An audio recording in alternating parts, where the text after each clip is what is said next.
Not too long ago, for the very first time, we were all exposed to the brand new Pokemon title, Pokemon Legends Arceus, that is in development, set for 2022. And of course, with most new Pokemon games, there's some divide as far as the production of this game goes. You got some people on the side of, oh, this game's quality is not good enough and the processing is not good enough. And the other people on the side of, hey, this is an open world Pokemon game. How good is it going to be? Then you have people more towards in the middle, like me, who's like, the processing and graphics aren't very good, but this is a game that has the potential to be something great if they fix those mistakes, and then on top of doing other things to go with it. But for Pokemon Legends Arceus, I am keeping my hopes up because I really would desire for Pokemon Legends Arceus to be something great. I made this quick list of 5 things that I believe can truly transform Pokemon Legends Arceus into something absolutely amazing, easily to be one of the best Pokemon games to date. Now, my personal favorite Pokemon game is Pokemon Coliseum, so you know I'm already a fan of the Pokemon games that go against the normal algorithm, or 8 gym badges,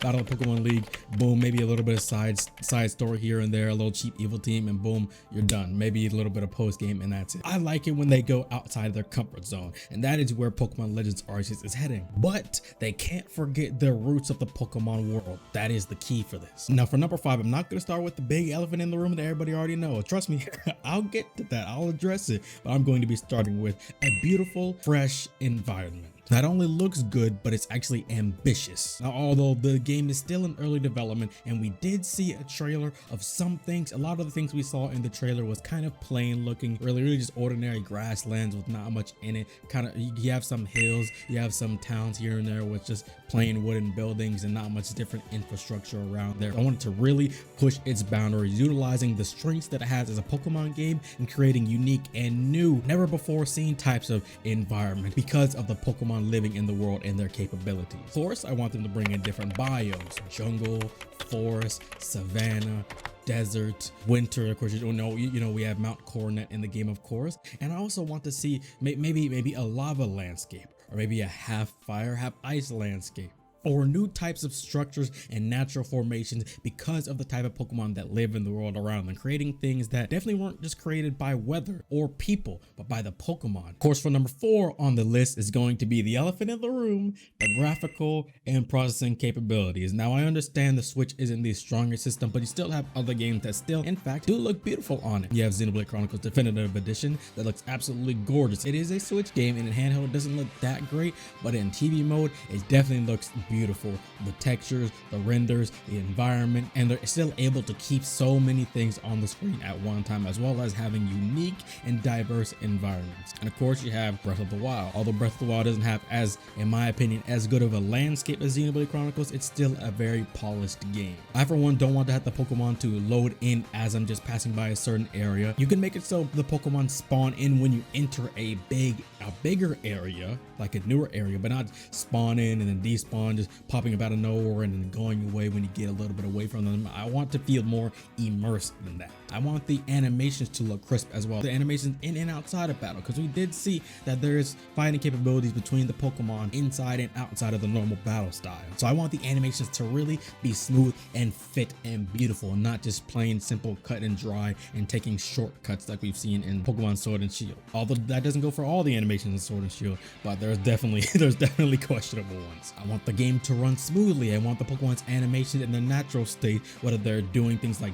digging into the ground, flapping their wings, or walking around. I want them to look smooth and crisp and have a high frame rate. For number 3, we have something more. We have the mystery and history of the Pokemon world.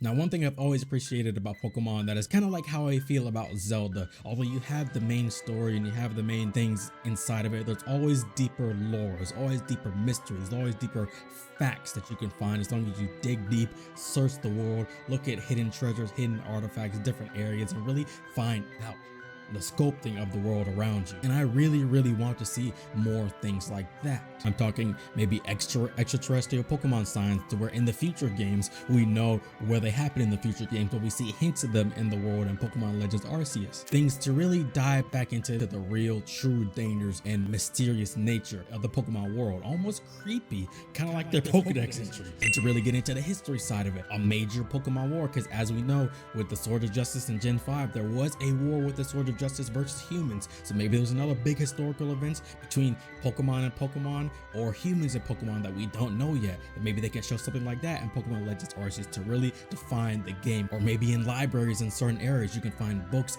and text that you can go on hunts to see if you can find hidden areas for maybe legendary Pokemon or just mythical Pokemon. Number 2, before we get to the big number 1, is going to be lack of linearity. I want this game to be not so linear and straightforward. If Pokemon Legends Arceus can succeed in having a strong main story as well as strong side stories and side quests to go along with it, that is what can really make the game something special. Again, you can abuse the side quests to dive into the topic that I was talking about before, the mystery and history.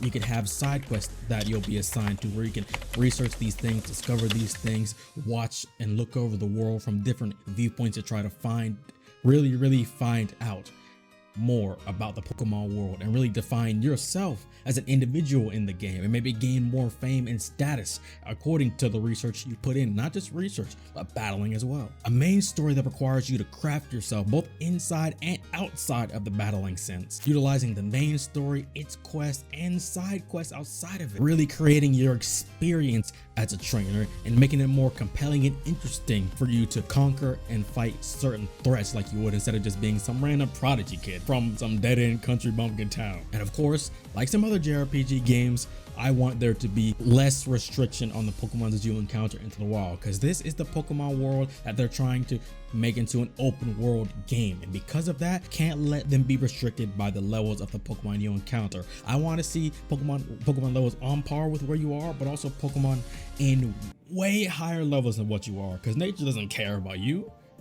They don't care about you. They're gonna roam where they please, and I want that to be a part of the Pokemon game, and that can make it a lot more fun of an experience. These things in the lack of linearity giving you more various options of what can really make this game something nice. And for the number 1 thing that I believe can make this game truly a masterclass in the Pokemon game repertoire is a true challenge for you as the protagonist. I want the Pokemon battles in general, both in the wild and against real people and real trainers and real opposition, to be more difficult and really a challenge for you. So it's not just breeze through. It doesn't feel like you can get immersed into the real potential of the story because of how easy the actual difficulty of the game is. A truly fearful opposition that poses an immense threat. I'm talking the levels of Getsis, Lysandre, people who just wanted to straight up just body the whole world. Team Rocket, who was stealing Pokemon and just wiping them out. Things like that, a truly fearful opposition. Except since we're in an earlier age of the Pokemon world, there is less technology, there is less information spread, there is less room for error in the world. So you have to be truly careful. And based off one of the prior topics that I was talking about, the side quests and the main quest, growing your popularity, growing your fame, growing your experience, so you can truly become to the people someone who's recognized as a quote-unquote champion, or just at least an ace trainer, an ace individual, or a important individual that can take on this opposition. So you're not just some random kid that came out of nowhere just dusting these clowns and letting that be it, but someone who can step into the role that the people want for you and filling in that role, and then taking out the opposition as that role. And this isn't just going to be something that I will want to see for the final boss of the opposition, but as you progress throughout the game. This game will benefit so much from all the prior things listed before this, as well as not giving you handouts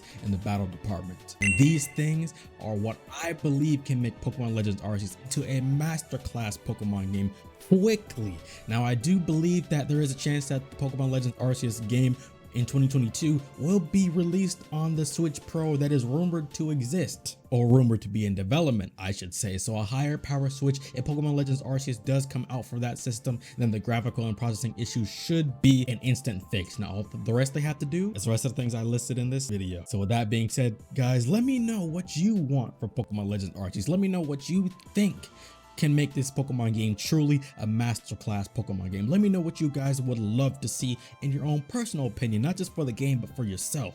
Let me know what you feel about the Pokemon world and in the Sinnoh region. Let me know in the comments below. Anything you want to say about Pokemon Legends Arceus or this video, let me know in the comments below. Thank you all for watching. I'll see you in the next video. Make sure y'all subscribe and like the video if you haven't already. Hey, I'm just letting y'all know before I go. See you guys.